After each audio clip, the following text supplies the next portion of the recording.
Operation സിന്ദൂറിന് ശേഷം പ്രധാനമന്ത്രി നരേന്ദ്രമോദി സന്ദർശിക്കുന്ന ഒരു രാജ്യമാണ് സൈപ്രസ്. ഇന്ദിരാഗാന്ധിക്കും വാജ്പേയിക്കും ശേഷം അവിടെ എത്തുന്ന മൂന്നാമത്തെ പ്രധാനമന്ത്രി. 1.3 ദശലക്ഷം വരുന്ന ജനസംഖ്യയുള്ള ഒരു ചെറിയ ദ്വീപ് രാജ്യം.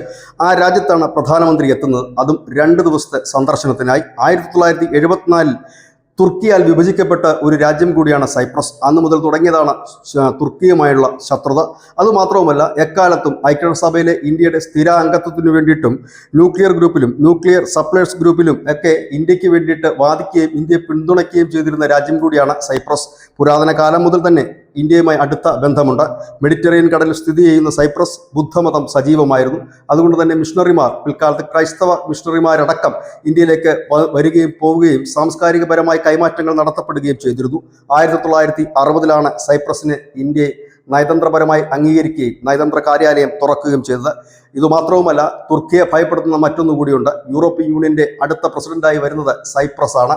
അതുകൊണ്ട് തന്നെ ഇന്ത്യയുമായി സൈപ്രസിന്റെ ഈ അടുത്ത ബന്ധം തുർക്കിക്ക് വിനയായി മാറിയേക്കാം. ഒപ്പം തന്നെ തുർക്കി ഇന്ത്യയിലേക്ക് ഇറക്കുമതി ചെയ്തിരുന്ന ആപ്പിൾ ഉൾപ്പെടെയുള്ളവയുടെ വലിയ ഉൽപ്പാദനവും സൈപ്രസിൽ നടക്കുന്നുണ്ട്. അങ്ങനെ തുർക്കിക്ക് പണി കൊടുക്കാൻ തുർക്കിയോട് ചേർന്ന് നിൽക്കുന്ന രാജ്യമായ സൈപ്രസിൽ, അതായത് തുർക്കിയുടെ ശത്രു രാജ്യമായ സൈപ്രസിൽ പുതിയൊരു മുഖം തുറക്കുകയാണ് ഇന്ത്യയും ഇന്ത്യൻ പ്രധാനമന്ത്രിയും. News desk.